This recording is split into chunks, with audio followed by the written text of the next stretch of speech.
Welcome to Islamic Life Coach School Podcast. Apply tools that you learn in this podcast and your life will be unrecognizably successful. Now your host, Dr. Kamal Akhtar. Hello everyone. Peace and blessings be upon all of you. The topic of today's podcast is something I revisit frequently, and it has to do with your friendships and how you're using them. I love women's gatherings, all the friendships, the connection, the laughter, the sharing. I love the idea of sisterhood, and I've made that abundantly clear. I absolutely love people around me, and I choose to be with them when I share and when they share. I love the exchange, the energy, the trust, and the humanness. And alhamdulillah for that. I don't think I say that enough, even though I have multiple episodes on this topic.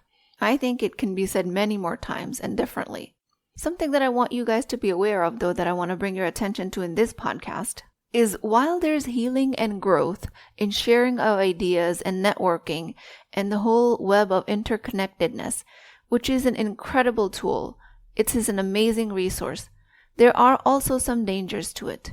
That is the danger of commiseration of pain, validation of your negative thought patterns. And I want to bring your attention to something that's happening behind the scenes.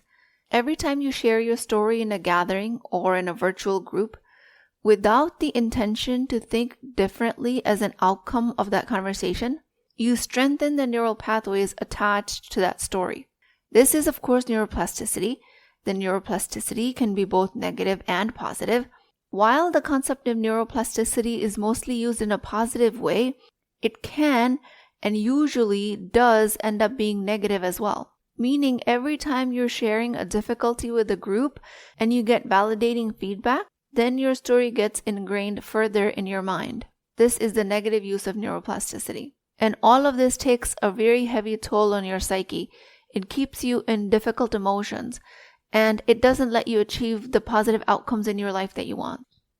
So every time you gathered in a group or just sharing it with one more person where the conversation's flowing, it feels warm, connected, and you're feeling comforted. And let's say you're sharing stories about how hard parenting is, how exhausting it is to build a business, or how impossible it feels to find a good Muslim man as a single woman. And it feels validating because the other person's sharing their story and it totally proves your point. But I want to get very nuanced and very detailed here. There is a very big danger that gets overlooked. And that is that your brain uses this validation, this comfortable connection, to gather evidence for your limited beliefs. You start off by needing a connection, but without direction, that connection turns into commiseration. And this turns into emotional quicksand that keeps you trapped. You get stuck in the same loop, saying the same thing to maybe different people, waiting for a new outcome that doesn't come. While it feels like you might have gone into the conversation with the intention of healing, healing doesn't happen. Instead, you start looping. And when other people start mirroring back the same struggle without offering any shift, you start to mistake your pain for your personality. You don't just feel overwhelmed and distressed and overlooked. You become the overwhelmed one and the distressed one. You don't just feel the hurt. You become the one who's hurt. Your identity gets hijacked with this negative thought looping of neuroplasticity. And this all happens while everyone else is nodding in agreement and you feeling like this is a good thing. Let's say your teenager is a reckless driver and it's very difficult for you to calm her down. And at the same time, another mom says, I know exactly what you mean. My daughter does the same thing. She goes to pick up her friends and they're all riling each other up. I'm so afraid for their safety. You feel so validated that you're not alone in thinking that your teenager behavior needs to change, that your fear for her safety is valid. And all of that is true.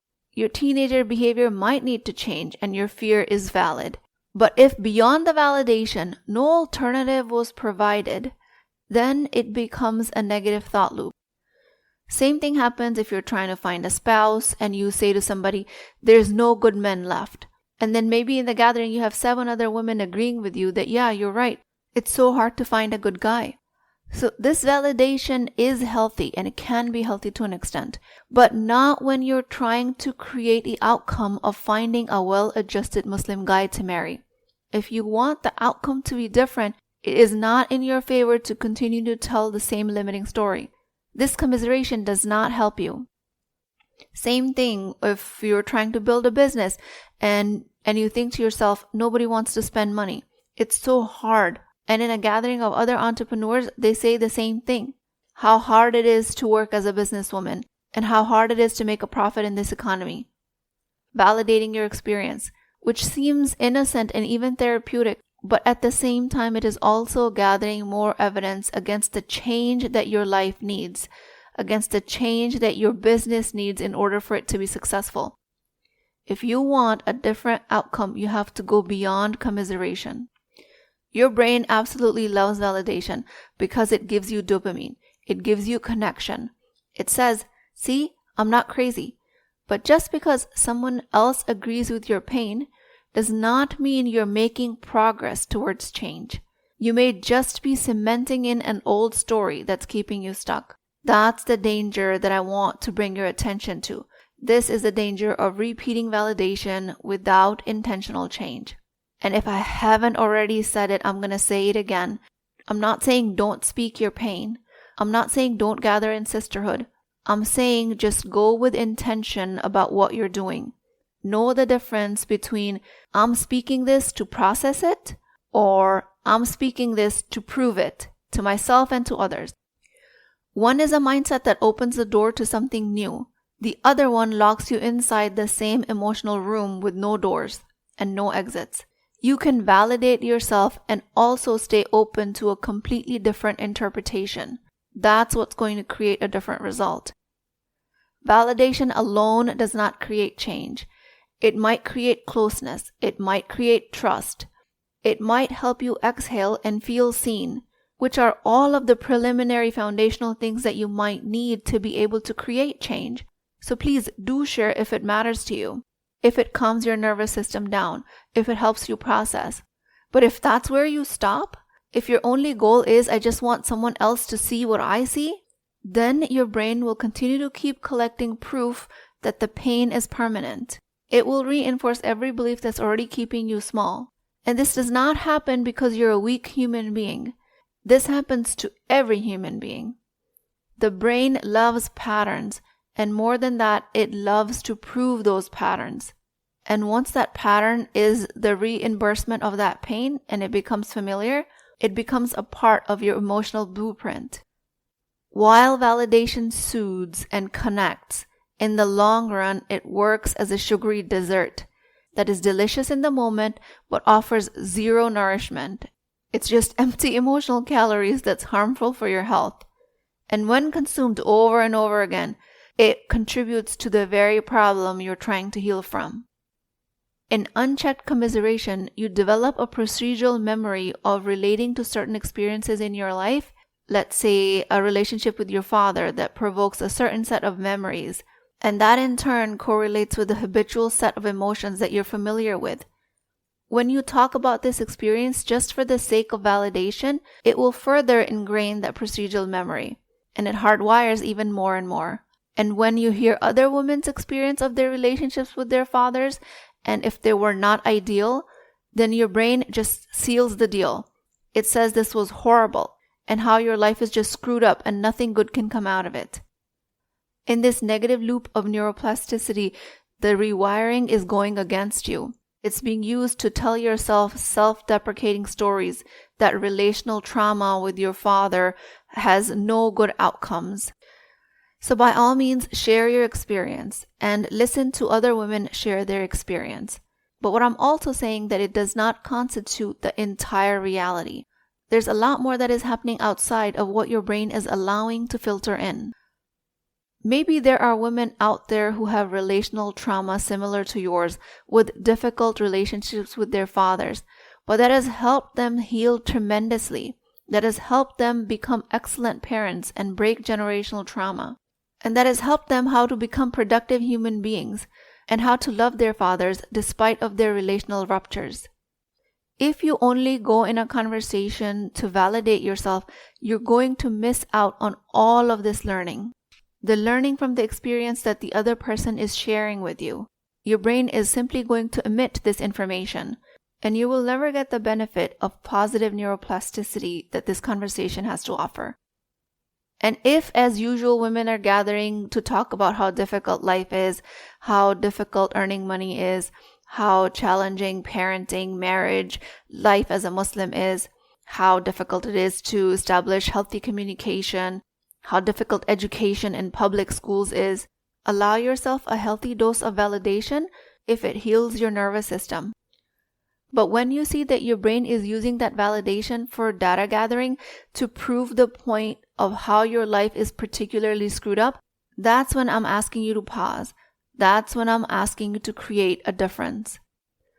The habitual reliving of your previous painful experiences validates your distress, but it does not change it. If you're trying to create change, you have to go from constant validation to finding alternative explanations for the events. So next time you sit in a circle to start to share, just ask yourself, am I building a bridge out of this experience, or am I digging myself more into it? Your brain will follow the intention you set behind the scenes. And if you want to heal, not to just feel seen, you will need to let your story stretch a little bit. You will need to let it breathe. You will need to be flexible with it. That's the difference between validation that comforts and the validation that transforms. Every time you tell your story just to feel better without the intention to think differently, you're training your brain to love the story more than the solution. You're getting a high of the dopamine of me too, while your goals and change suffocates quietly. Without intention, validation becomes a cage. And this is what I want you guys to be extremely careful about. While you're venting about how difficult everything is, how impossible it is for you to trust yourself, or how no one listens to you, you're hardwiring your struggle. There is a danger of only repeated validation. While it might start as healing, it doesn't always end there. You'll feel heard, you will feel seen, but don't cut yourself short in this deal. Also allow yourself to gather evidence of the success stories that are out there. One is healing, the other one is habitual reliving. The difference is healing happens when you hear something that you don't yet believe and you let it land, even if it's a little bit. Healing creates expansion. Habitual reliving contracts your emotional bandwidth. Healing introduces nuance and flexibility. Habitual reliving just replays the same story. Healing will soften your judgment towards yourself and others. It involves openness to you being wrong. Openness to you allowing yourself to let go of your story a little bit. Habitual reliving will adamantly guard your current belief. It will not let it change. Change requires intentional openness, not just passive listening and sharing. You can actively choose to expose your brain to something unfamiliar, something that might feel difficult for you in the beginning. If you walk into a conversation already decided on what you want to believe, your brain will filter out everything that doesn't match. This is not discernment. This is pre-programming. So let go of these glasses for I just want to be heard. While that is true, you also want change. Otherwise, you wouldn't be sharing. When you enter a space and a conversation with the intention to truly hear something different, something radical happens in your brain. It starts to tell you that the story that you've been living isn't sick. Your pain is real, but it's not the only reality. It tells you that you're open to more and maybe better interpretations. And with all of that, suddenly, change becomes available in the same exact circles, the same exact people that you're hanging out with. Same women sharing their stories, but now you also look for how they do things differently. How women create successful businesses in the same economy, living in the same world as you. How does somebody else raise her level of consciousness, raise children strong in their Islamic identities also while sending them to public schools? How does she get a degree while being a mother? What is the difference in her story that she's telling herself compared to yours? This information has always been around you. It's just not been filtering in. Pick an area in your life where you want a different outcome, something that you haven't been able to create yet. While you make dua for it, start to notice how you share your story about that event. how you talk about the difficulties, the failures, the setbacks, and what stories are you only allowing to filter in. Give yourself permission to release your stories for a short period of time. Give yourself a window of time where you're listening for solutions as well. Solution to, how do I take care of my elderly parents? Ask yourself, how does she take care of aging parents that are ornery and agitated all the time? How does she create $1 million business? How does she memorize the Quran? How does she become a professional outside the home? All of the answers will filter in through the same gatherings that have otherwise been reinforcing your limited identities. And all of these answers will create change in the positive direction, positive neuroplasticity. In everyday conversations, for this rewiring to happen, set an intention. I'm opening to hearing something that challenges me, that is new to me. Ask other people, what works for you in this situation? Allow yourself to say your pain out loud, to share, to validate, to be seen and heard, but also wonder, what is it that I'm not seeing yet? If you're not careful, the comfy circle of friends becomes breeding ground for procedural negative memories. This is how your brain begins to associate certain relationships and roles like a daughter, a mother, an entrepreneur with fixed emotional patterns. A lot of times these patterns filled with fear, resentment, hopelessness. But just a small shift in how you allow information to come into your mind, with that right intention, your brain will start looking for change instead of proving its pain. You might feel a little uncomfortable, but you will also feel curious. You will stop dismissing somebody else's story just because it doesn't match yours. You will allow yourself to say, what if I'm wrong about my story? In the best way possible. Start by asking small questions and shifting the conversation without shaming your pain. Am I repeating this to feel better? Or am I allowing myself to see better? What do I want people to say back to me right now? What am I looking for? Is this helping me grow, or is it just helping me cope? What belief am I reinforcing by saying this out loud? If I want a different outcome, how will I share my story differently? This alone will take you from validation only to change, from commiseration to growth, from negative to positive neuroplasticity. And just like that, you will stop practicing the pain you've been in.